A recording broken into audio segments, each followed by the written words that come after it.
Hello and welcome to this week's episode of Bright on Buddhism. This week we will be reading and discussing Part 1 of the Hisao Inagaki translation of the Longer Pure Land Sutra. This sutra comes to us potentially from the Kushan Empire in northern India in the 1st or 2nd century CE. After its supposed compilation during that time, it was said to have been translated into Chinese from its original Sanskrit 12 times between the 2nd century and the 8th century, but only 5 of those translations survive today, with today's translation coming from Samgavarman, a Tripitaka master who lived during the Chinese Zhao Wei dynasty during the 3rd century. We have already read and discussed the Amitayurjana Sutra, known in English as the Sutra on the Contemplation of Amitayus, or by its shorter name, the Contemplation Sutra. And you will remember that that text goes to great lengths to instruct the reader on how to properly visualize the Pure Land of Amitabha or Amitayus. Today's sutra contains many of the same elements, but it also describes and presents the story of Amitabha before he attained Buddhahood, when he was the Bodhisattva Dharmakara. During that time, he made 48 Bodhisattva vows, many of which went toward creating his Pure Land and establishing who could enter it and how. Take special note of vow number 18, known commonly as the fundamental vow or the original vow.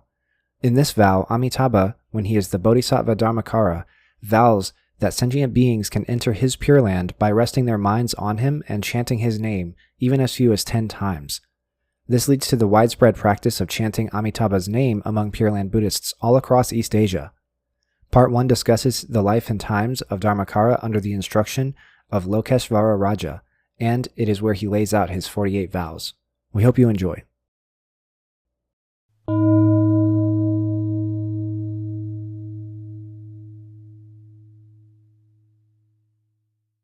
Thus have I heard. At one time, the Buddha was staying on Vulture Peak in Rajagriha with a large company of 12,000 monks. They were all great sages who had already attained supernatural powers. Their names included the following: Venerable Ajñata Kaundinya, Venerable Ashvajit, Venerable Vashpa, Venerable Mahanama, Venerable Bhadrajit, Venerable Vimala, Venerable Yashodeva, Venerable Subahu, Venerable Purnaka, Venerable Gavampati, Venerable Uruvilva Kashapa, Venerable Gaya Kashapa, Venerable Nadi Kashapa, Venerable Maha Kashapa, Venerable Shariputra, Venerable Maha Madgalyayana, Venerable Kafina, Venerable Maha Kaustila, Venerable Maha Katyayana, Venerable Mahachunda, Venerable Purna Maitrayana Putra, Venerable Aniruddha, Venerable Revata, Venerable Kimpila, Venerable Amogaraja, Venerable Parayanika, Venerable Vakula, Venerable Nanda, Venerable Svagata, Venerable Rahula, and Venerable Ananda. All of these were elders. Mahāyāna bodhisattvas also accompanied the Buddha, including all those of his auspicious kalpa, such as Bodhisattva Samantabhadra, Bodhisattva Manjushri, and Bodhisattva Maitreya. There were also 16 lay bodhisattvas, such as Bhadrapala, as well as Bodhisattva Profound Thought, Bodhisattva Wisdom of Faith, Bodhisattva Emptiness, Bodhisattva Bloom of Supernatural Power, Bodhisattva Hero of Light, Bodhisattva Superior Wisdom, Bodhisattva Banner of Wisdom, Bodhisattva Tranquil Ability, Bodhisattva Wisdom of Vows, Bodhisattva Sweet-Smelling Elephant, Bodhisattva Hero of Treasures, Bodhisattva Dwelling in the Center, Bodhisattva Practice of Restraint, and Bodhisattva Emancipation. Each of these bodhisattvas, following the virtues of Mahasattva Samantabhadra, is endowed with the immeasurable practices and vows of the bodhisattva path and firmly dwells in all meritorious deeds. He freely travels in all the 10 directions and employs skillful means of liberation. He enters the treasury of the Dharma of the Buddhas and reaches the other shore. Throughout the innumerable worlds, he attains enlightenment. First, dwelling in the Tushita heaven, he proclaims the true Dharma. Having left the heavenly place, he descends into his mother's womb. Soon after he is born, from her right side, he takes 7 steps. As he does so, an effulgence illuminates everywhere in the 10 directions, and innumerable Buddha lands quake in 6 ways. Then he utters these words: I shall become the most honored one in the world. Shakra and Brahma reverently attend him, and heavenly beings adore and worship him. He shows his ability in calculation, writing, archery, and horsemanship. He is also conversant with the divine arts and well read in many volumes. In the field outside the palace, he trains himself in the martial arts, and at court he shows that he also enjoys the pleasures of the senses. When he first encounters old age, sickness, and death, he realizes the impermanence of the world. He renounces his kingdom, wealth, and throne, and goes into the mountains to practice the way. After sending back the white horse that he has been riding, together with the jeweled crown and ornaments that he has been wearing, he takes off his magnificent clothes and puts on a Dharma robe. He cuts his hair and shaves his beard, sits upright under a tree, and strives at ascetic practices for 6 years in accordance with the traditional way. Since he has appeared in the world of the 5 defilements, he behaves as the multitude, and as his body appears dirty, he takes a bath in the Golden River. As a god bends a branch down toward him, he is able to climb up a riverbank. A divine bird follows him closely to the seat of enlightenment, the Bodhimanda. A deva takes the form of a youth and, perceiving a favorable sign, respectfully presents him with the auspicious grass. The bodhisattva compassionately accepts it, spreads it under the Bodhi tree, and sits upon it with his legs crossed. He emits a great flood of light to inform Mara of this. Mara and his army come to attack and tempt him, but he brings them under control with the power of wisdom and makes them all surrender. Then he attains the supreme Dharma and realizes highest perfect enlightenment, Anuttara Samyak Sambodhi. As Shakra and Brahma request him to turn the wheel of the Dharma, the Buddha visits various places and preaches the Dharma in his thunderous voice.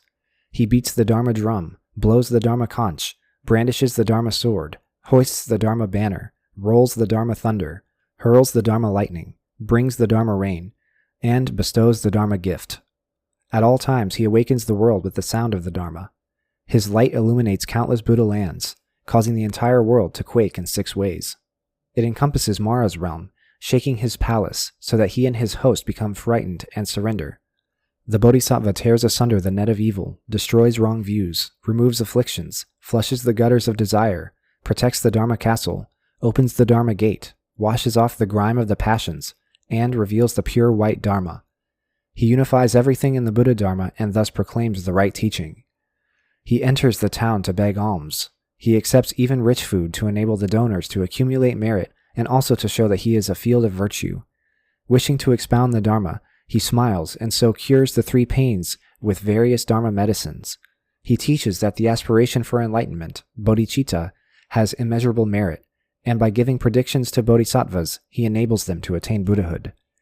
He demonstrates that he passes into nirvana, but endlessly brings sentient beings to liberation. In removing their defilements, planting various roots of virtue, and attaining excellent merit, he displays wonderful and inconceivable works. Furthermore, each of the bodhisattvas in the assembly is able to visit various Buddha lands and expound teachings of the way. His manner of practice is pure and undefiled.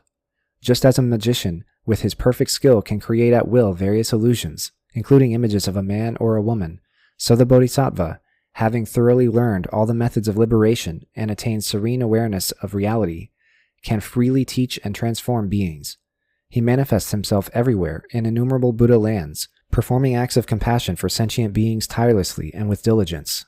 He has thus attained complete mastery of all such methods of liberation. He is thoroughly conversant with the essentials of the sutras for bodhisattvas, and, as his fame spreads everywhere, he guides sentient beings throughout the 10 directions. All Buddhas remember him and give him their protection. He has already dwelled in all the Buddha's abodes and performed all the deeds of the great sage. He proclaims the Tathagata's teachings, acts as a great master for other bodhisattvas, and, with profound samadhi and wisdom, guides multitudes of beings.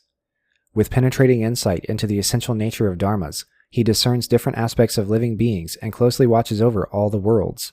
In making offerings to the Buddhas, he manifests transformed bodies like flashes of lightning.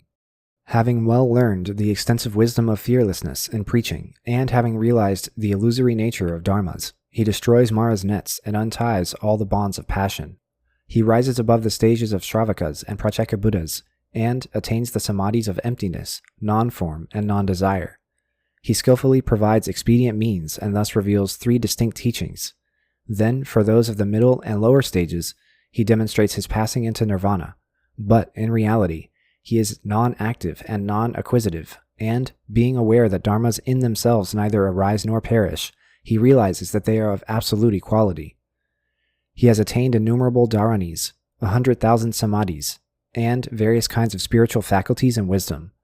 With the meditation of vast and universal tranquility, he enters deeply into the Dharma treasury for bodhisattvas. After attaining the Buddha Garland Samadhi, he proclaims and expounds all the sutras. While dwelling deep in meditation, he visualizes all the innumerable Buddhas and in an instant visits every one of them. By elucidating and teaching the ultimate truth to sentient beings, he delivers them from the state of extreme pain, from the conditions in which suffering is so great as to prevent people from finding time for Buddhist practices, and also from the conditions in which suffering is not so great as to prevent them from doing so. Having attained the Tathagata's thorough knowledge and eloquence, he has fluent command of languages, with which he enlightens all beings. He is above all worldly affairs, and his mind, always serene, dwells on the path of liberation. This gives him complete control over all dharmas. Without being asked to do so, he becomes a good friend to each of the multitude of beings and carries their heavy karmic burdens on his back. He upholds the Tathagata's profound dharma treasury and protects the seeds of Buddhahood, so that they may continue to multiply. Having awakened great compassion for sentient beings, he kindly expounds the teaching and endows them with the Dharma eye. He blocks the path to the three evil realms, opens the gate of virtue, and, without waiting for their request, provides beings with the Dharma. He does this for the multitude of beings just as a dutiful son loves and respects his parents. He indeed looks upon sentient beings as his own self. With such roots of virtue, all the bodhisattvas in the assembly had reached the shore of liberation. They had acquired the Buddha's immeasurable merit and attained the sacred, pure, and inconceivable wisdom. Incalculable bodhisattvas and mahasattvas such as these assembled there all at once. At that time, all the senses of the world-honored one radiated joy. His entire body appeared serene and glorious, and his august countenance looked most majestic. Having perceived the Buddha's holy intention, Venerable Ananda rose from his seat, bared his right shoulder, prostrated himself, and, joining his palms in reverence, said to the Buddha, "World-honored one, today all your senses are radiant with joy. Your body is serene and glorious, and your august countenance is as majestic as a clear mirror whose brightness radiates outward and inward. The magnificence of your dignified appearance is unsurpassed and beyond measure. I have never seen you look so superb and majestic as today. With respect, great sage, this thought has occurred to me. Today, the world-honored one dwells in the rare and marvelous Dharma. Today, the world hero dwells in the Buddha's abode. Today, the world eye concentrates on the performance of the leader's duty. Today, the world valiant one dwells in the supreme Bodhi. Today, the one most honored in heaven realizes the Tathagata's virtue. The Buddhas of the past, present, and future contemplate each other. How can this present Buddha not contemplate the other Buddhas? For what reason does his countenance look so majestic and brilliant?" Then the world-honored one said to Ananda, "Tell me, Ananda, whether some god urged you to put this question to the Buddha, or whether you asked about his glorious countenance from your own wise observation." Ananda replied to the Buddha, "No god came to prompt me. I asked you about this matter of my own accord." The Buddha said, "Well said, Ananda. I am very pleased with your question. You have shown profound wisdom and subtle insight in asking me this wise question out of compassion for sentient beings. As the Tathagata, I regard beings of the three worlds with boundless great compassion. The reason for my appearance in the world is to reveal the teachings of the way and save multitudes of beings by endowing them with true benefits. Even in countless millions of kalpas, it is difficult to come upon and meet a Tathagata. It is as difficult as seeing an Udambara flower, which blooms very rarely. Your question is of great benefit and will enlighten all heavenly and human beings. Ananda, you should realize that the Tathagata's perfectly enlightened wisdom is unfathomable, capable of leading innumerable beings to liberation, and that his penetrating insight cannot be obstructed. With just one meal, he is able to live for 100,000 kotis of kalpas, or an incalculable and immeasurable length of time, or beyond.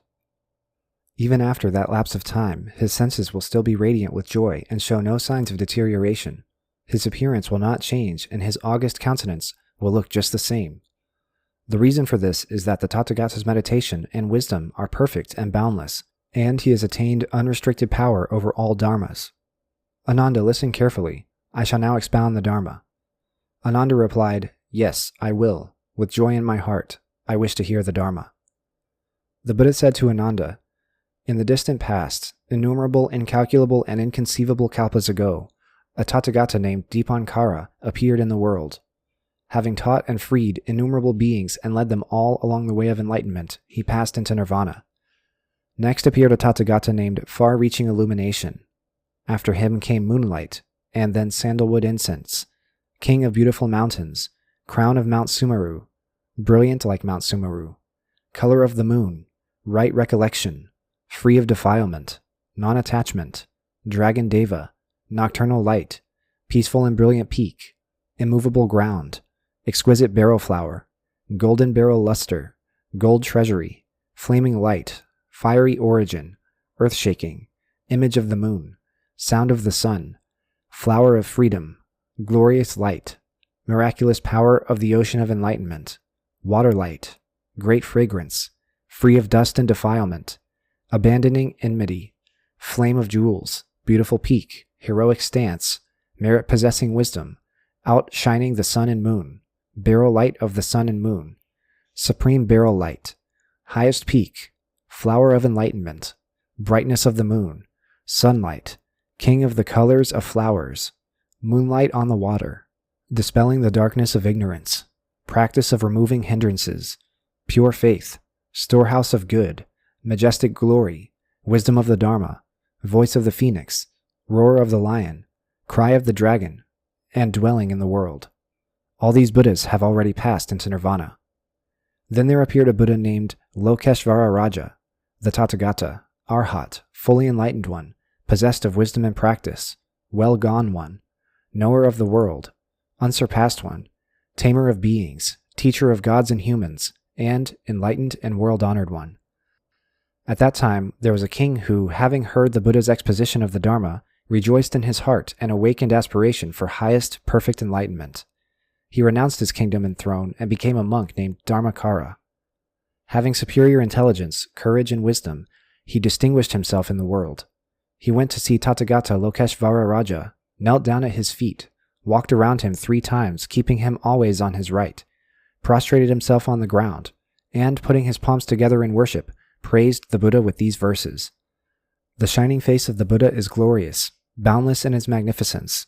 Radiant splendor such as his is beyond all comparison.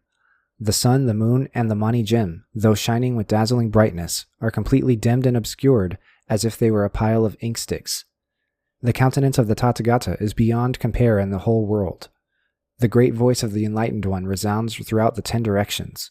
His morality, learning, endeavor, absorption in meditation, wisdom, and magnificent virtues have no equal.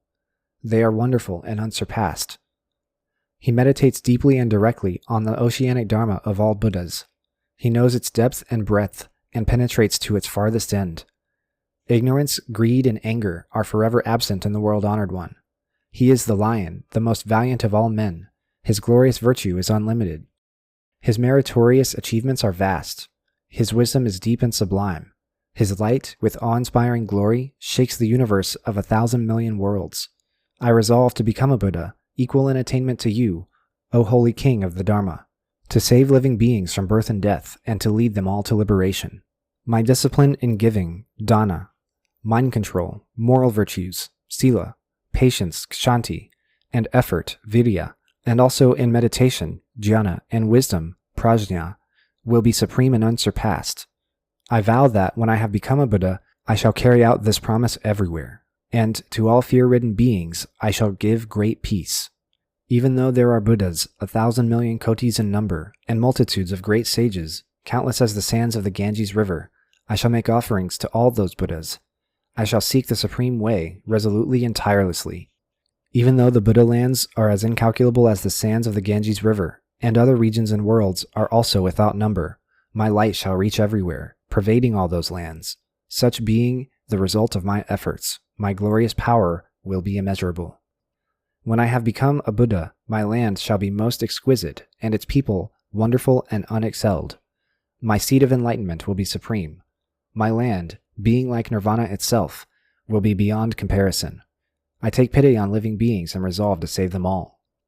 Those who come from the 10 directions will find joy and serenity of heart. When they reach my land, they shall dwell in peace and happiness. I beg you, the Buddha, to become my witness and to vouch for the truth of my aspiration. Having now made my vows to you, I will strive to fulfill them. The world-honored ones in the 10 directions have unhindered wisdom. I call upon those revered ones to bear witness to my intention. Even though I must remain in a state of extreme pain, I will diligently practice, enduring all hardships with tireless vigor. The Buddha said to Ananda, having spoken these verses, Bhikshu Dharmakara said to Buddha Lokeshvara Raja, Respectfully, World-Honored One, I announce that I have awakened aspiration for highest, perfect enlightenment. I beseech you to explain the Dharma to me fully, so that I can perform practices for the establishment of a pure Buddha land, adorned with innumerable excellent qualities. So, please teach me how to attain enlightenment quickly, and to remove the roots of the afflictions of birth and death of all. The Buddha said to Ananda, At that time, Buddha Lokeshvara Raja replied to Bhikshu Dharmakara, You yourself should know by what practice you can establish a glorious Buddha land. The Bhikshu said to the Buddha, That is far too vast and deep for my comprehension. I sincerely beseech you, World-Honored One, to explain in detail the practices by which Buddha Tathagatas established their pure lands. After I hear that, I wish to practice as instructed and so fulfill my aspirations. At that time, Buddha Lokeshvara Raja recognized Bhikshu Dharmakara's noble and high aspirations and taught him as follows. If, for example, one keeps on bailing water out of a great ocean with a pint measure, one will be able to reach the bottom after many kalpas and then obtain rare treasures. Likewise, if one sincerely, diligently, and unceasingly seeks the way, one will be able to reach one's destination. What vow is there that cannot be fulfilled? Then, Buddha Lokeshvara Raja explained in detail the greater and lesser aspects of 210 kotis of Buddha lands, together with the good and evil natures of heavenly and human beings living there. He revealed them all to the Bhikshu just as he had requested. Then the Bhikshu, having heard the Buddha's exposition of the glorious Pure Lands and having also seen all of them, resolved upon his supreme unsurpassed vows. His mind being serene and his aspirations free of attachment, he was unexcelled throughout the world. For 5 full kalpas he contemplated the vows and then chose the pure practices for the establishment of his Buddha land. Ananda asked the Buddha, How long was the lifespan of beings in the land of Buddha Lokeshvara Raja? The Buddha replied, The length of life of that Buddha was 42 kalpas. He continued, After that, Dharmakara Bodhisattva adopted the pure practices that led to the establishment of the excellent lands of 210 kotis of Buddhas. When he had finished this task, he went to the Buddha, knelt down at his feet, walked around him 3 times, joined his palms in worship, and sat down. He then said to the Buddha, I have adopted the pure practices for the establishment of a glorious Buddha land. The Buddha said to him, You should proclaim this. Know that now is the right time. Encourage and delight the entire assembly. Hearing this, other bodhisattvas will practice this dharma and so fulfill their innumerable great vows. The Bhikshu replied, I beg you to grant me your attention. Now I will fully proclaim my vows. 1. If, when I attain Buddhahood, there should be in my land a hell, a realm of hungry ghosts, or a realm of animals, may I not attain perfect enlightenment. 2. If, when I attain Buddhahood, humans and devas in my land should after death fall again into the 3 evil realms, may I not attain perfect enlightenment. 3. If, when I attain Buddhahood, humans and devas in my land should not all be the color of pure gold, may I not attain perfect enlightenment. 4. If, when I attain Buddhahood, humans and devas in my land should not all be of one appearance, and should there be any difference in their beauty, may I not attain perfect enlightenment. 5. If, when I attain Buddhahood, humans and devas in my land should not remember all their former lives, not knowing at least the events that occurred during the previous 100,000 kotis of nayutas of kalpas, may I not attain perfect enlightenment. 6. If, when I attain Buddhahood, humans and devas in my land should not possess the divine ear of hearing the teachings of at least 100,000 kotis of nayutas of Buddhas, should not remember all of them, may I not attain perfect enlightenment. 8. If, when I attain Buddhahood, humans and devas in my land should not possess the faculty of knowing the thoughts of others, at least those of all sentient beings living in 100,000 kotis of nayutas of Buddha lands, may I not attain perfect enlightenment. 9. If, when I attain Buddhahood, humans and devas in my land should not possess the supernatural power of traveling anywhere in one instant, even beyond 100,000 kotis of nayutas of Buddha lands, may I not attain perfect enlightenment. 10.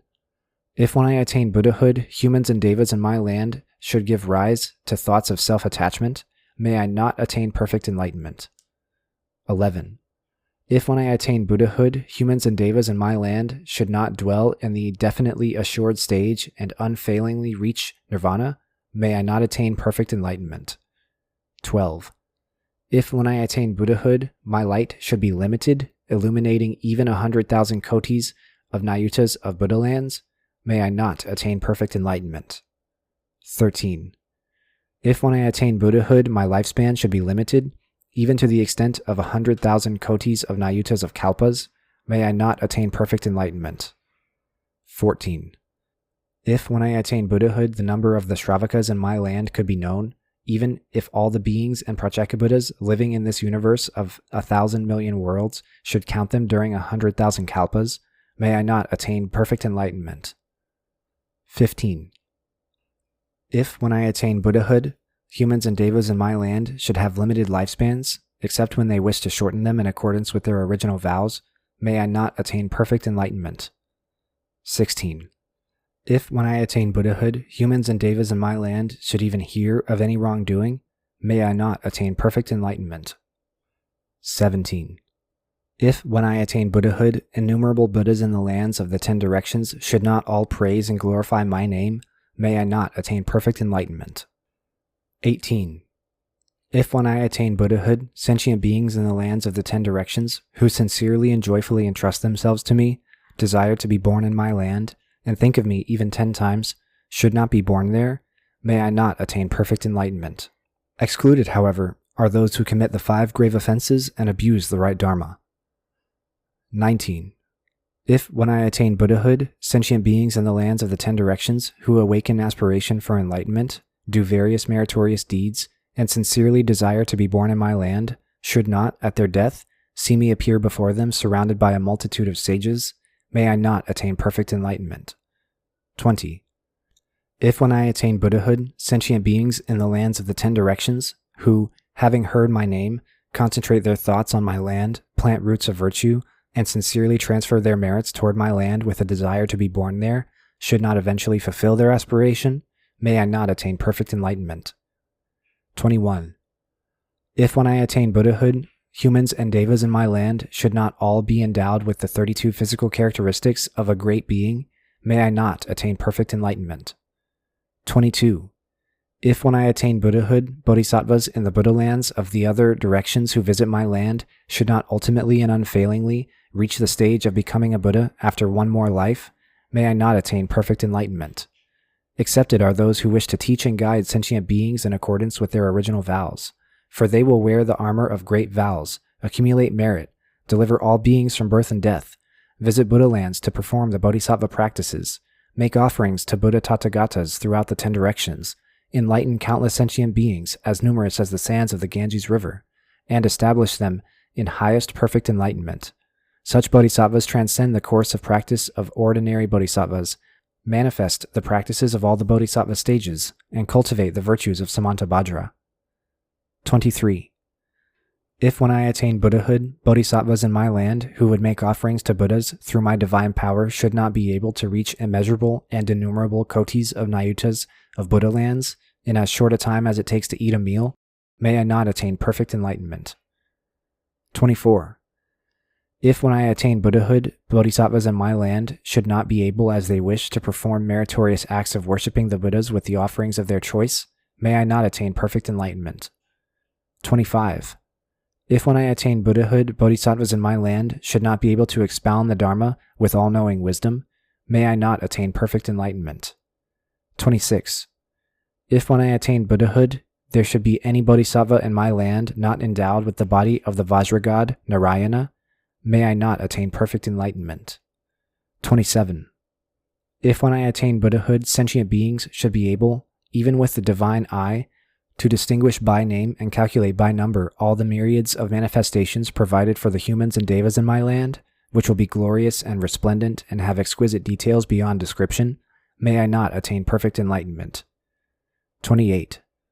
If when I attain Buddhahood, bodhisattvas in my land, even those with little store of merit, should not be able to see the Bodhi tree, which has immeasurable light in countless colors and is 4 million li in height, may I not attain perfect enlightenment.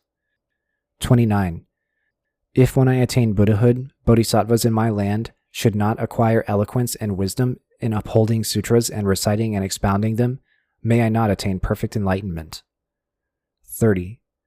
If when I attain Buddhahood, the wisdom and eloquence of bodhisattvas in my land should be limited, may I not attain perfect enlightenment. 31.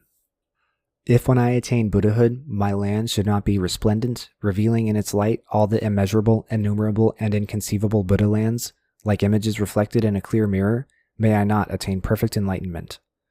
32.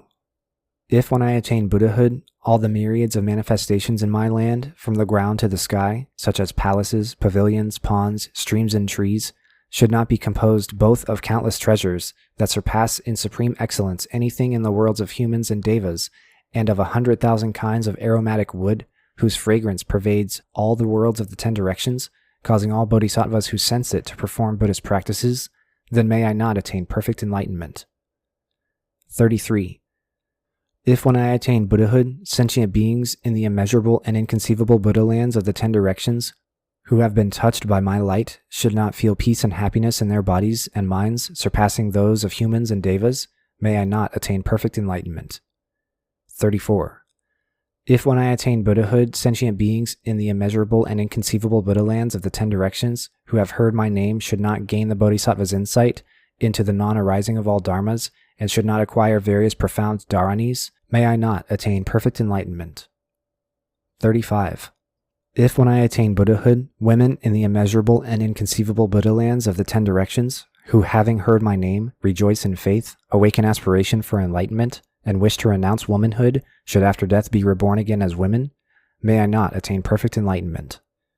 36.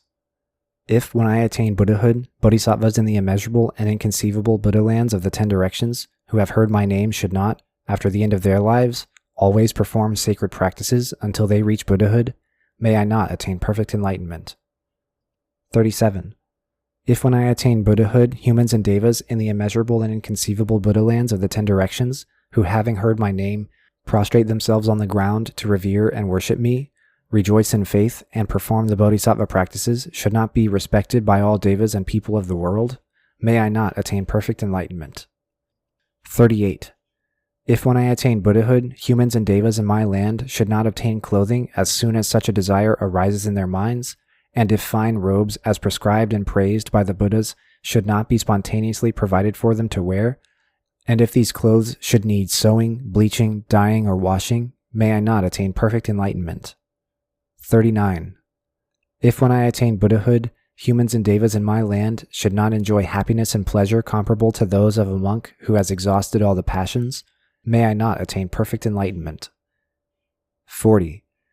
If when I attain Buddhahood, the bodhisattvas in my land who wish to see the immeasurable glorious Buddha lands of the 10 directions should not be able to view all of them reflected in the jeweled trees, just as one sees one's face reflected in a clear mirror, may I not attain perfect enlightenment. 41. If when I attain Buddhahood, bodhisattvas in the lands of the other directions who hear my name should, at any time before becoming Buddhas, have impaired, inferior, or incomplete sense organs, may I not attain perfect enlightenment. 42. If when I attain Buddhahood, bodhisattvas in the lands of the other directions who hear my name should not all attain the samadhi called pure liberation, and while dwelling therein, should not, without losing concentration, be able to make offerings in one instant to immeasurable and inconceivable Buddhas, world-honored ones, may I not attain perfect enlightenment. 43. If when I attain Buddhahood, bodhisattvas in the lands of the other directions who hear my name should not be reborn into noble families after my death, may I not attain perfect enlightenment. 44. If when I attain Buddhahood, bodhisattvas in the lands of the other directions who hear my name should not rejoice so greatly as to dance and perform the bodhisattva practices, and should not acquire stores of merit, may I not attain perfect enlightenment. 45. If when I attain Buddhahood, bodhisattvas in the lands of the other directions who hear my name should not all attain the samadhi called universal equality, and while dwelling therein, should not always be able to see the immeasurable and inconceivable Tathagatas until those bodhisattvas too become Buddhas, may I not attain perfect enlightenment. 46. If when I attain Buddhahood, bodhisattvas in my land should not be able to hear spontaneously whatever teachings they may wish, may I not attain perfect enlightenment. 47. If when I attain Buddhahood, bodhisattvas in the lands of the other directions who hear my name should not instantly reach the stage of non-retrogression, may I not attain perfect enlightenment. 48. If when I attain Buddhahood, bodhisattvas in the lands of the other directions who hear my name should not instantly gain the first, second, and third insights into the nature of dharmas, and firmly abide in the truths realized by all the Buddhas, may I not attain perfect enlightenment. Thus concludes Part 1 of the Longer Pure Land Sutra.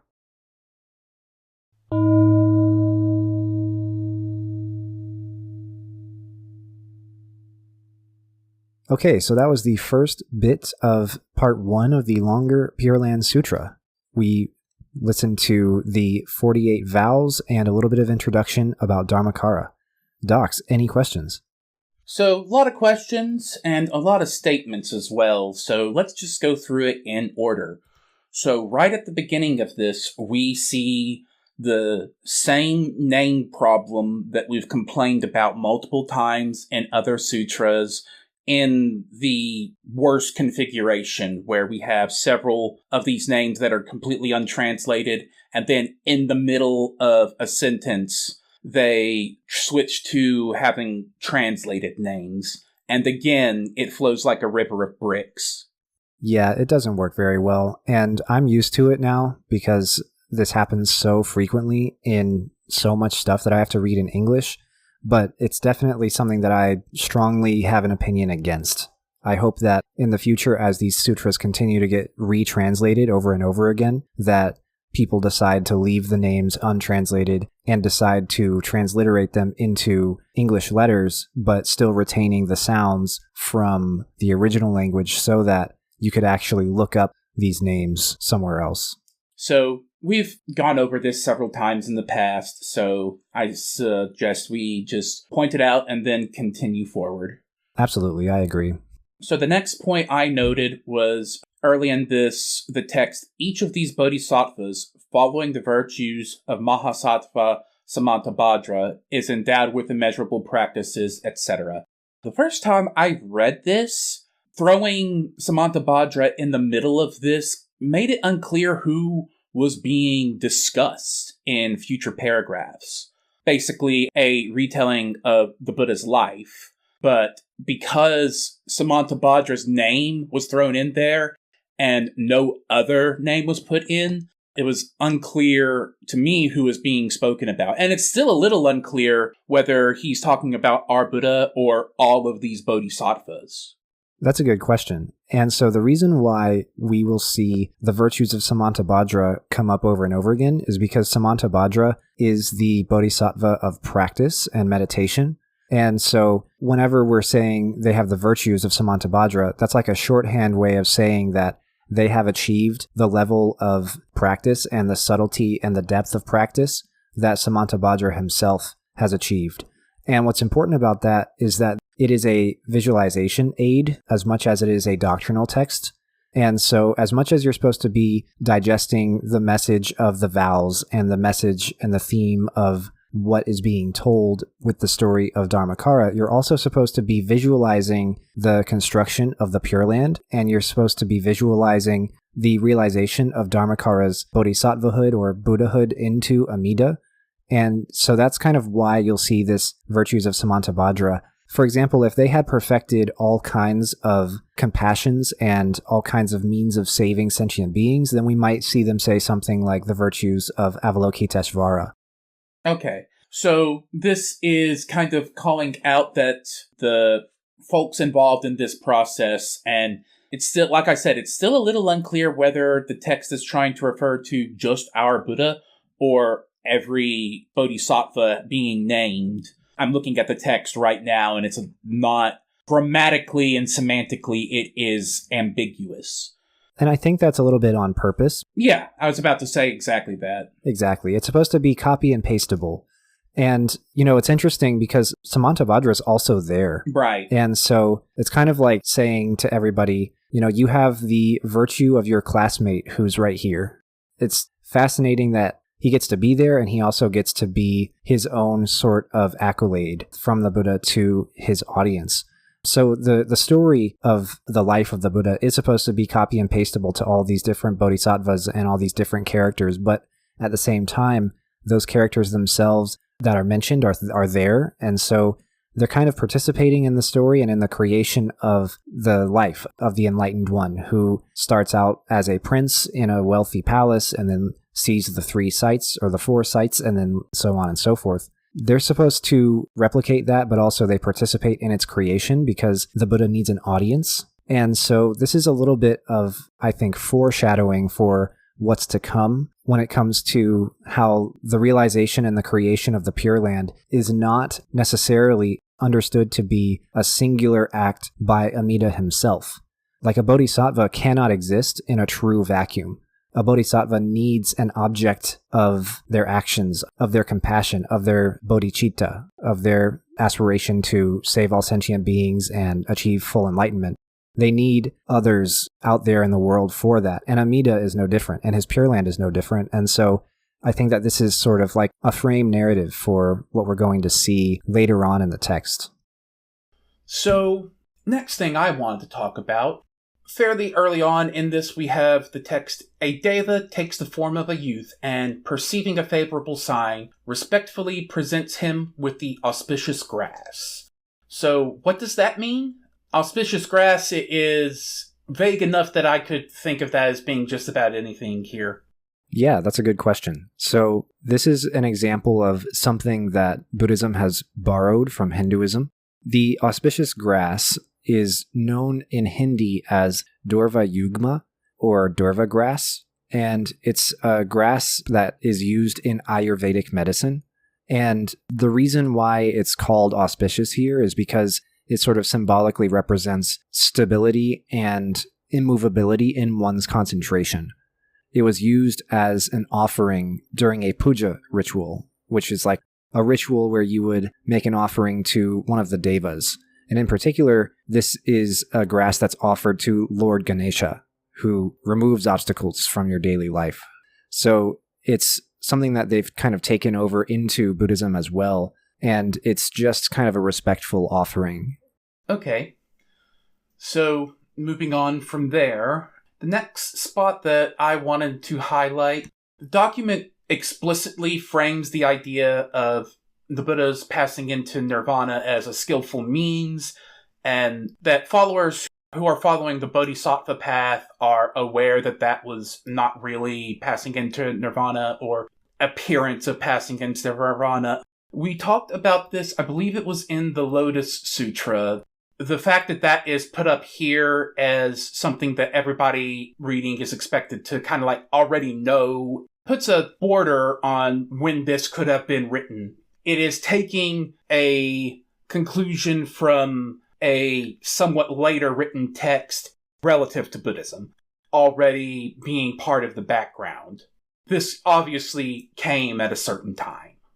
It's interesting you bring that up because figuring out what order that the Buddha gave the sermons in is basically an impossible task, but it consumes a great deal of time and energy and effort for hundreds of thousands, if not millions, of Buddhists all across history, especially monastic ones who are responsible for preserving and maintaining the canon of texts, and who are also making doctrinal changes and decisions and interpretations based on that order.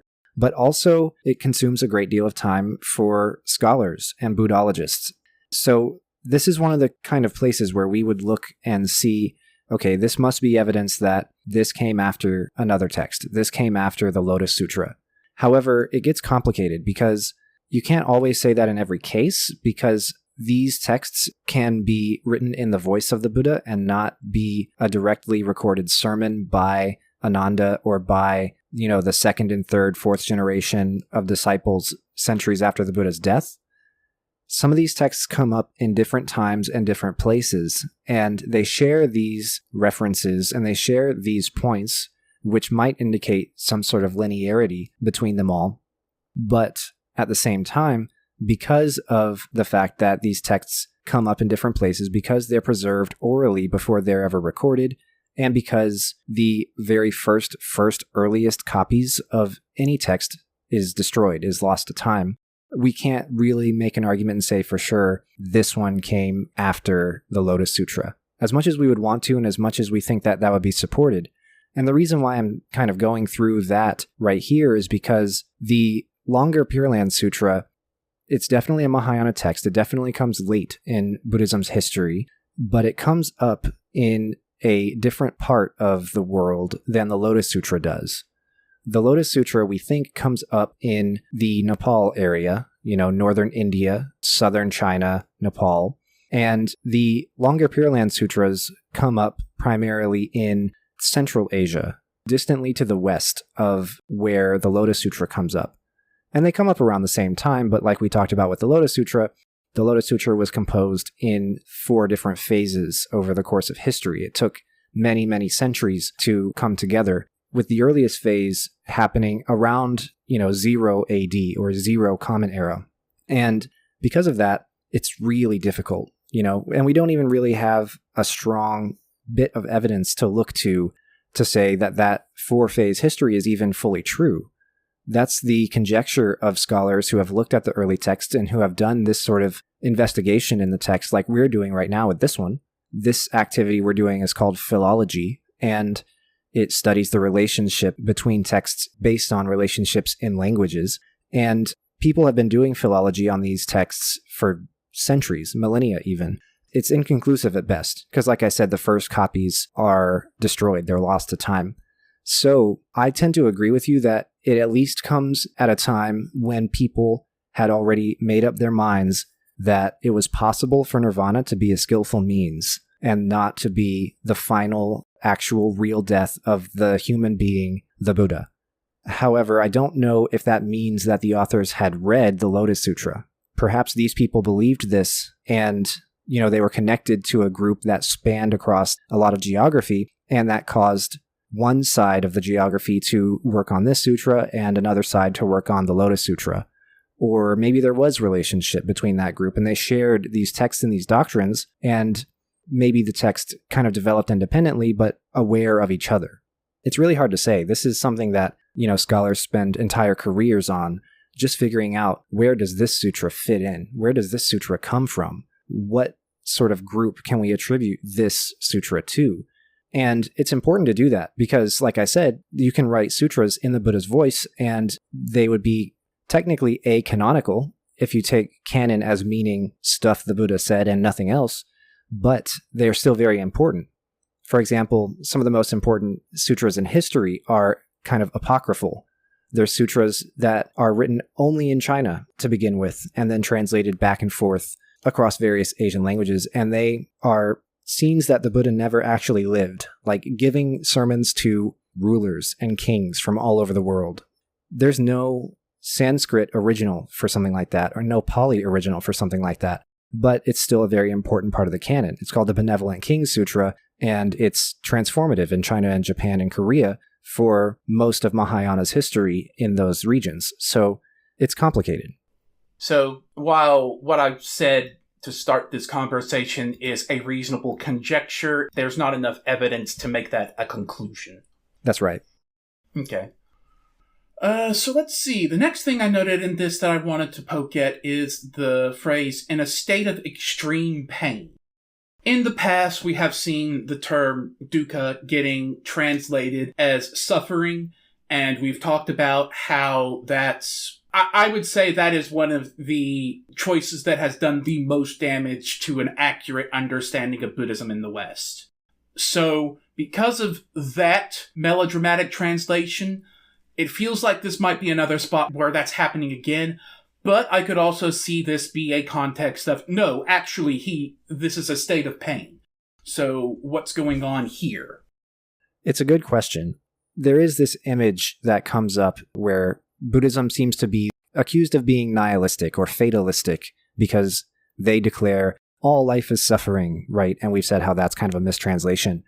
However, just because the word itself, suffering, carrying the negative connotations that it comes with, makes us want to swing the other way and say that dukkha actually means something as simple and as not value-weighted as unsatisfactoriness or dissatisfactoriness, it still does have a negative connotation in the canon. And so the reason why it does have that negative connotation has to do primarily with how enlightened beings who have freed themselves from dukkha sort of look back on their own experience and sympathize with people who have not freed themselves from dukkha. And so regular sentient beings who have not freed themselves, they don't really understand how bad they have it according to this sort of enlightened perspective. And whenever someone frees themselves from that and looks back at it, they're supposed to feel pity and sympathy and compassion because it's so bad and people don't realize how bad it is. This unsatisfactoriness, even if it does include experiences that are euphoric, it's still sort of like a bliss is ignorance sort of situation. I did that on purpose, saying bliss is ignorance rather than ignorance is bliss, because these sentient beings who haven't freed themselves are looked upon by these enlightened beings as blissfully unaware in a lot of cases of how bad it is and how ignorant they truly are. And at the same time, because they're not aware of how bad it is, their suffering is even more compounded. And I mean their suffering, not their dukkha. Their suffering is more compounded because they don't know what karmic good and bad is. They don't know how to act accordingly. And they're stuck in the cycle of samsara. So it is a little bit melodramatic, but it's not in the translator's hands. It's actually in the author's hands, because they're saying even if somebody eats ice cream and enjoys it, they have pity. They're like, oh, how sad. This person is so constrained by the sensory pleasures derived from ultimately unsatisfactory, insatiable cravings and unsatisfactory stimuli and finite samsaric existence and so on and so forth. So it has to do with how enlightened beings look at the world and look at how sentient beings operate in it, but also with how their foundation for compassion and how their foundation for wanting to save them all sort of works as well. Makes sense. So it is supposed to be that kind of melodrama, but also it sounds like there's meaning meant to be packed into that term that lay people are not going to have access to. Like the idea of this state of extreme pain being a matter of recognizing the pain that people don't know they're going through. People are suffering and they don't understand that that's what is happening. And again, I mean suffering as in suffering, not dukkha. Exactly. It's the parable of the burning house. We don't know what fire is. Exactly. We mentioned the Lotus Sutra earlier, and they're supposed to look on sentient beings and see a bunch of children playing games in a house that's on fire, not knowing that they're on fire and that the house is on fire and so on and so forth. So they don't know what they are going through, and the enlightened beings are supposed to look upon them with great pity and want to rescue them from that, even if they think they're playing games and having fun. All right. So a little comment before we get into the vows. In the middle of this conversation, I note the Nanda, kind of out of nowhere, asking the Buddha, how long was the lifespan of beings in the land of Vokeshvara Raja? And the Buddha replied, the length of life of that Buddha was 42 kalpas. And then things just go on as if that wasn't even mentioned, in a way that makes me suspect that, at some, we don't have evidence. We've already talked about that a couple of times, but the part of me that's trying to fill in the story sees somebody later adding this note mainly as a reason to say a big number. It doesn't seem to actually affect the meaning of what's going on here. Editor me is like, why is this here? This doesn't help. So that's an interesting note, and I was curious what you thought of it. Yeah, I noticed that as well. This spot that sort of breaks up the entire conversation. This is kind of the only time, I think, or one of the few times that Ananda says anything, and he takes that time to ask a question that's not about what the Buddha is talking about. Whenever I look upon this, am immediately reminded again and again of the Lotus Sutra, because during the prophecies that the Buddha gives out during the Lotus Sutra of these different followers' future Buddhahood, he's always listing out how long people live in that Buddha land for their one lifespan, and also he's always listing off how long their Dharma ages are going to be. So we've talked about the final Dharma stage. It's the final stage where the Buddha has been dead for so long and the teaching has been preserved pretty well, but it's a leaky bucket and a lot of good stuff has leaked out, and it's the hardest it's ever been to reach enlightenment. This final stage of the Dharma thing has two other stages we've talked about. The first age where the Dharma is perfectly preserved, and then the second age where it's not as well preserved. And he's always listing off their first Dharma age will last, 84,000 kalpas or something like that. And then their lifespans will be, 50 kalpas each or something like that. And a lot of scholars look on that now and they think of it as being a soft ranking system. So how enlightened you are and how pure you're going to be and how good of a Buddha and Bodhisattva you are now and will be in the future is going to result in a longer lifespan and also in a longer first Dharma age. That makes sense. So by saying a bigger number than the last number that was said, that means that this one is better or something in those lines. That makes a lot of sense and also fits with things we have seen in other sutras about a lot of Buddhist writing is very concerned with ranking itself. It is, yeah. So that follows. I can very easily believe that. Yeah, and Ananda is a record keeper also. He's the one who's memorizing all these sermons to later recite. So it makes sense that he would want to know those details. Yeah, he's almost trying to fit Lokeshvara Raja's Buddha realm into his existing cosmology, which he already has kind of running in his mind of Maitreya's future Buddha land and Manjushri's future Buddha land, and so on and so forth. All right. So after this, we get into the vows. So this is where the character Dharmakara is becoming Amita, and so now we get into the vows, which is a really foundational part that I understand here why these vows are given such a center point in this, because I'm looking through this and there are actually several items on here that make me very much not want to go to this realm. Several of these seem quite dystopian in a very positive and beautiful way, but also I find the idea of everybody looking the same to be deeply repulsive. Yeah, so that's vow number 4, right? Right. And there are several others that come down to everybody has the same perfect body. Another thing going on here is that several of these vows are redundant with each other.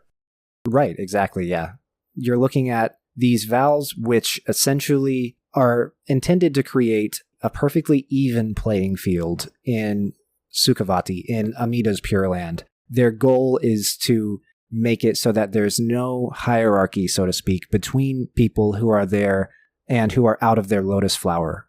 Then the idea with these vows that you're bringing up is to make it a perfectly uniform place.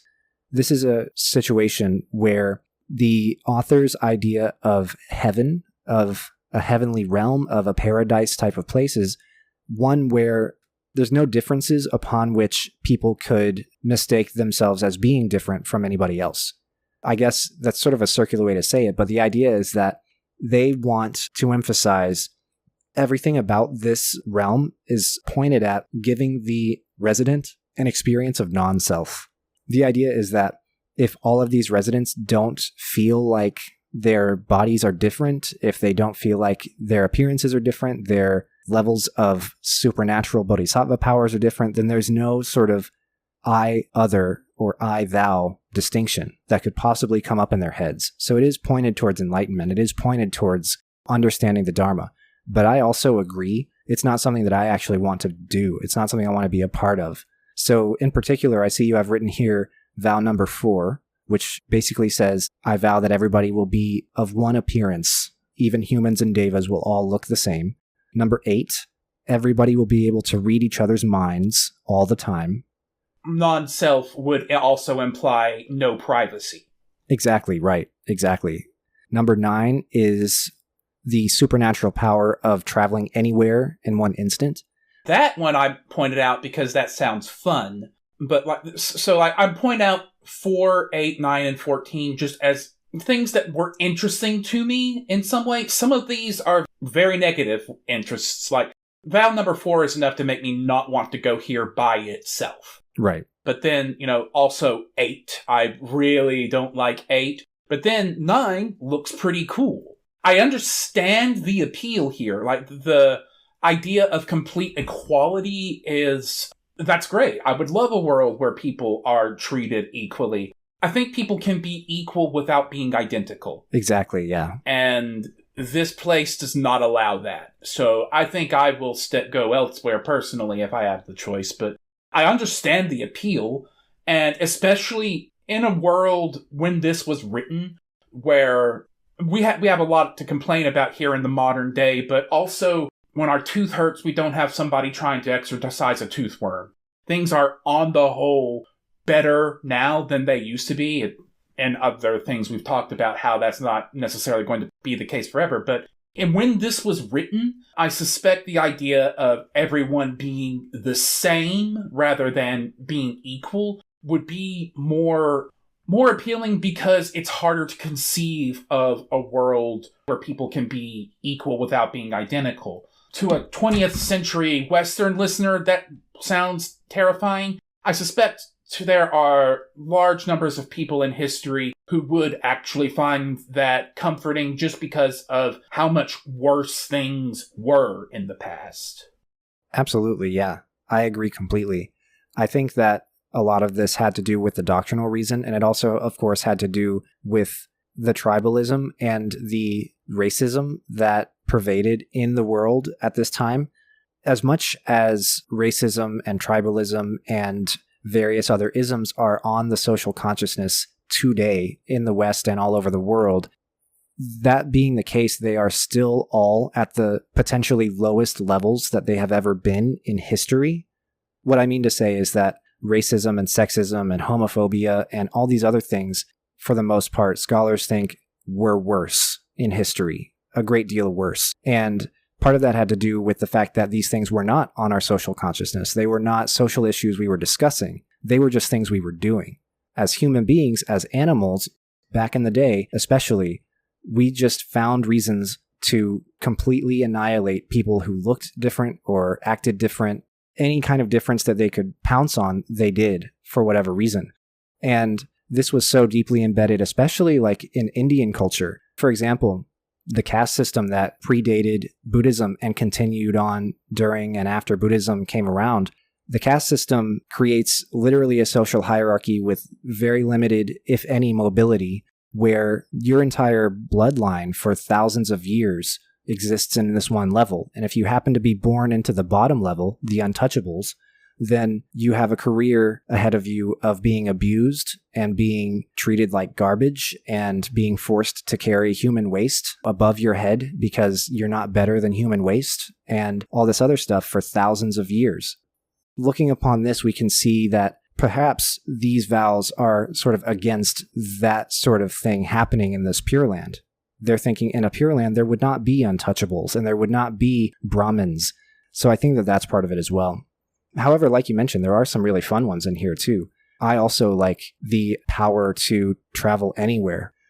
I wanted to look back at that one and mention also that this is the closest that I have ever seen a Buddhist sutra go towards acknowledging the existence of ghosts. This is a situation where somebody has died and we are here in this world, and somebody who's died has gone to the Pure Land, but we still see them. We still experience them somehow. We still get visited by them in some form. One of the ways that people who are surviving passed on loved ones, they are looking for some sort of verification across history that their loved one has reached the Pure Land. They do all these rituals and they worry a great deal about the destiny of this person who's passed on. And so they're looking for some sort of verification. And ghosts and dreams where a spirit appears to you, or a Buddha or a Bodhisattva appears to you in a dream, or some sort of supernatural something that you can't explain happens in your house or in your daily life sometime somewhere. The thought is that this is somebody visiting this world from the Pure Land to come tell you, hey, I made it. And so there's a lot of texts out there that are compiled by thinkers in the Pure Land tradition, which are centered around these dreams that people have or these supernatural occurrences that they have. because this person was so good in their life here, when they passed on and went to the Pure Land, they were able to come back and visit and tell us for sure that everything they did worked. And they could verify that all of this happened the way it was supposed to. And they could verify that what we tell you to do is true. It's interesting too, because there's an interpretation out there that whenever they visit, they don't leave the presence of Amida. There's another rule or another implication somewhere else in this text, I believe, which is that essentially they're never outside of the Pure Land itself, even when they visit other ones. So they're almost like astral projecting, or they're like doubling themselves and going to this other place because they're still simultaneously hearing Amida preach to them. Very fascinating stuff. It would be perfectly in line with other things we've seen to do either some kind of duplication trick or an astral projection. So that is very easy to understand.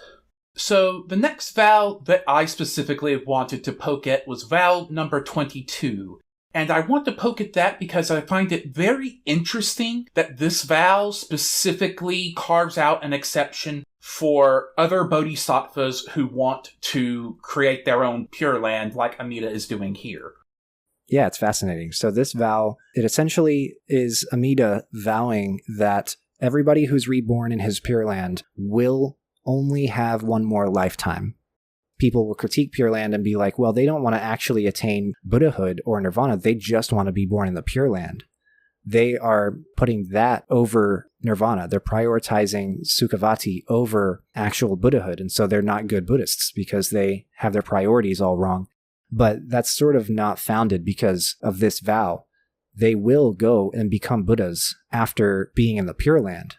It's just that this Pure Land is the very closest you can get before that happens to you. And so that's sort of what it's all for. But then, like you say, he carves out exceptions for those other bodhisattvas who are doing stuff for their other vows. They're making their own Pure Lands, they're vowing to save sentient beings however they see fit, etc., etc. And there's a couple of times where they carve out stuff like this, not necessarily just in the vows, but also just other bits of this sutra. They carve out exceptions for bodhisattvas, basically so that two bodhisattva vows cannot disagree with each other. I don't really have much to say about it other than that's interesting and cool. And I think that the concept of sort of having to account for that is fascinating. And it's because bodhisattvas have all of this good karma, all of this power. They have so much momentum that these vows necessarily need to not interfere with each other, or else the universe collapses, I guess. I don't really know. It's a really big and important situation that these vows are non-interfering and non-occlusive with each other. So I like this vow too. I think it's fascinating. I mean, I can tell you about that one just from a game design perspective. I've mentioned that exceptions because this is a spot where I suspect some monk at some point was like, what if I want to do this too? And somebody had to resolve that. When I'm doing my game design stuff, I have had to do similar exceptions when players have been like, hey, these two rules don't interact correctly. Exactly, yeah. And it's also fascinating too because it's sort of an exception to people who are born there, but it's also like softly presented as the goal. This is a vow that you kind of are supposed to want to be accepted from, because it's good to want to be born in the Pure Land, but it's even better to want to be a Mahasattva. And so it's fascinating that it's presented as if you are good enough, you will not have to worry about vow number 22, because your sort of power, merit, your sort of ability will supersede the scope and the power of that vow. It's almost like lines of code. There's contingencies, and one line sort of takes precedence over the other in these specific situations. And like computer code, if things interact incorrectly, and computing is usually a fail state. Exactly, right. That's kind of why I was saying that, it's possible, I guess, that the whole universe collapses. There's this sort of fundamental disagreement between the existence of this vow and the existence of Mahasattvas, and it sort of collapses the entire cosmology around this rule that people only live one more life after the rebirth in the Pure Land. All right. So one specific vow that I want to point out for its redundancy is vow 26. if when I attain Buddhahood, there should be any bodhisattva in my land not endowed with the body of the Vajra god Narayana, may I not attain perfect enlightenment. So we've already said multiple times some variation in these vows of everybody has the same body, and vow 26 takes it further and says, this is the body you have, unless there is something I do not understand with endowed with the body. So the reason why the body of Vajragod Narayana is mentioned is because Narayana is actually an avatar of Vishnu. He's one of the epithets or the manifestations of Vishnu, the deva from Hindu mythology. And so he's got all of these marks that we've seen before, the 32 physical marks, and he comes up a couple of times in Buddhism. For example, he's named a couple of times in the Pali Canon by different names that are similar to Vishnu or similar to Narayana. And he's also included in the Diamond Realm Mandala and the Womb Realm Mandala. And he is said in Buddhism to have been born from Avalokiteshvara's heart. So it's kind of another situation in this text where Buddhism is bringing Hinduism under its purview. It's also, like you say, repeating the fact that people will have the 32 physical marks. It's just kind of a shorthand for saying that they will have the 32 physical marks, and simultaneously bringing the devas under Buddhism. Because they're saying, you know how you have this one guy, Narayana? Well, everybody who's born in my land is going to be a Narayana. That means that we have more than you. Does that make sense? So it's kind of like a situation of sort of belittling or maybe aggrandizing over Hinduism. All right. So the last vow that I want to bring up here is vow 35. So this is the vow about women being able to be reborn as men and wish to renounce womanhood, basically. So we've talked about the sexism that we see in Buddhism in the past, but what hit me about why this vow feels so bad to me is that it's not both ways. There's the actual problem. Vow 35, trans men being able to get the body they want would be great. And that's kind of they didn't have the term trans to talk about this kind of thing in, but that's kind of what this is saying. Mm-hmm. The problem is that the option is not also offered for trans women, and the reason why is an implicit understanding that masculinity is superior. That is why this feels so gross. It does feel gross, yeah. And we are not alone in thinking that. And I've seen tons of doctrinal explanations and tons of apologisms. You know, apologism makes it sound like it's kind of bad or wrong, like they're defending the sexism. I have seen some of that, but most of what I've seen from 20th century and 21st century scholars in Pure Land has been an apology, as in, this vow is sexist on its face, but here's how, you know, taken in context with other stuff like non-duality, you can kind of make it work. They're saying it's bad, but we can kind of make it a little bit better. But more of what I've seen among living actual Buddhists and more of what I've heard among living actual Buddhists who adhere to Pure Land Buddhism is they simply say this text was written by men and that vow is just not real. It's not true. It's just sexism. They kind of say that no real Buddha would ever say that because that would show that the Buddha has had some sort of bias in favor of masculinity or femininity. And they argue that Amida and his compassion is so great that he doesn't have any such bias. He will allow anybody in any form to be reborn in his Pure Land, and the people who recorded these vows, the people who preached these vows, the human beings who did it, they are the ones who had a sexual bias. They had a gender bias, and they were the ones that put this vow in here. It wasn't necessarily an original vow that Dharmakara, the historical person, if there ever was such a person, ever gave. And truthfully, I actually like that explanation better than any of the doctrinal apologisms I've ever seen, because we've done those on the show before, and the conclusion we always get to is, yeah, non-duality helps, but it doesn't make it all the way better. It doesn't fix it enough to make it good.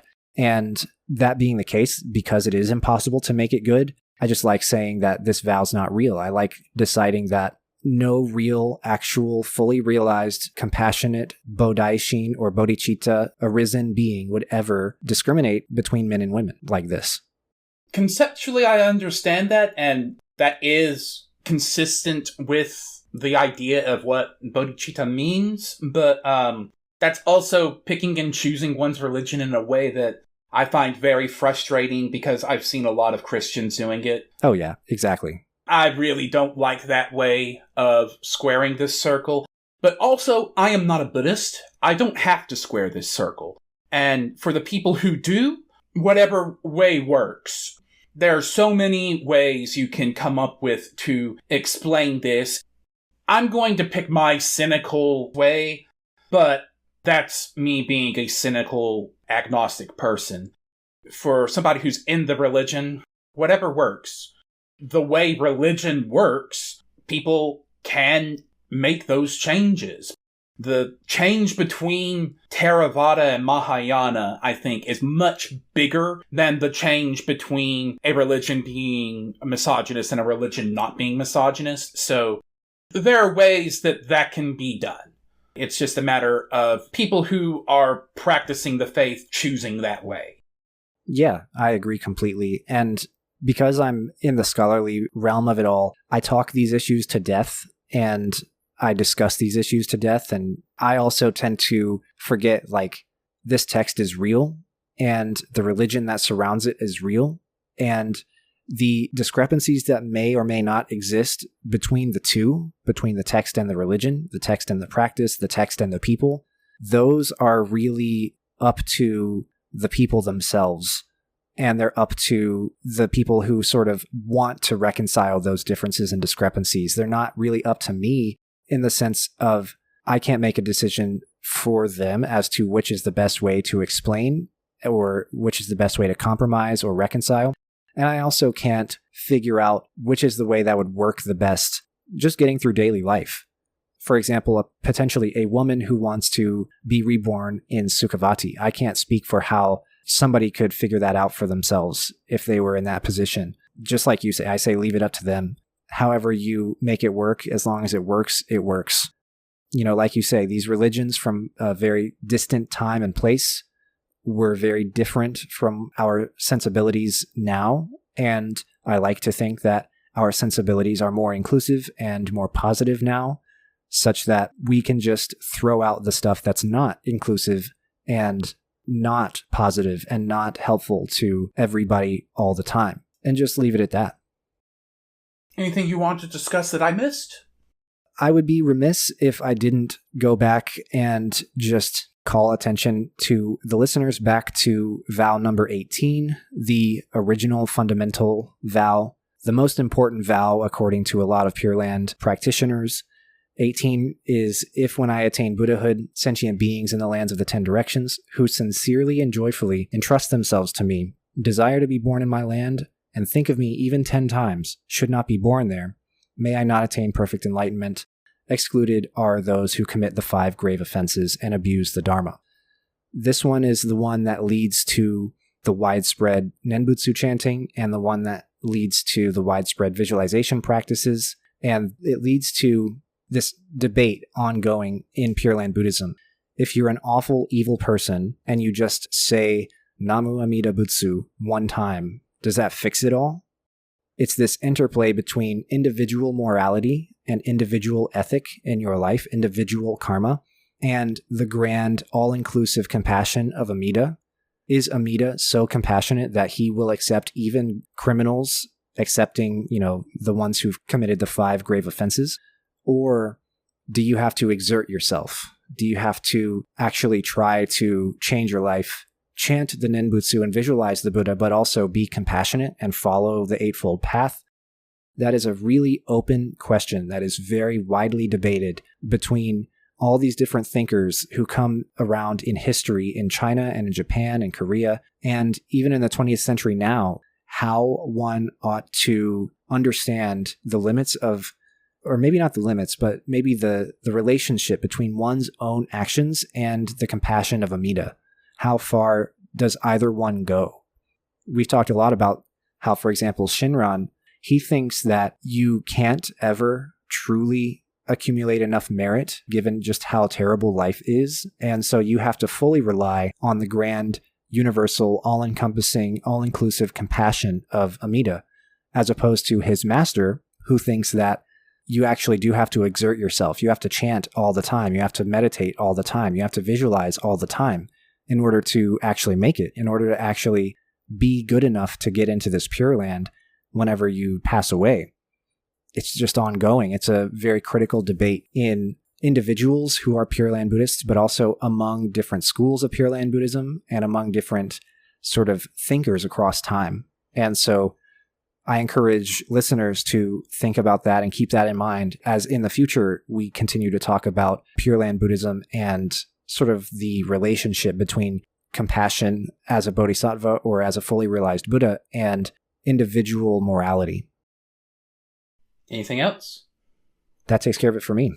All right, this has been the first bit of the Longer Pure Land Sutra. Thank you for listening.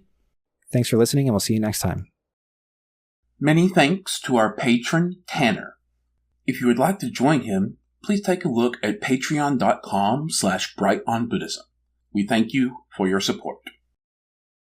My name is Nick Bright, scholar of East Asian religions and the voice of Hearer. And I'm Docs, editor, question asker, producer, and voice of Hermit. And this has been Bright on Buddhism. Thank you for listening. If you like our podcast, or if you have a question you'd like for us to discuss, we'd love to hear from you. Please consider leaving a comment, a review, or subscribing, or joining us on social media. Email us at bright.on.buddhism@gmail.com, or find us on Patreon at patreon.com/brightonbuddhism. As always, citations and resources for this episode can be found in the show notes. Thank you.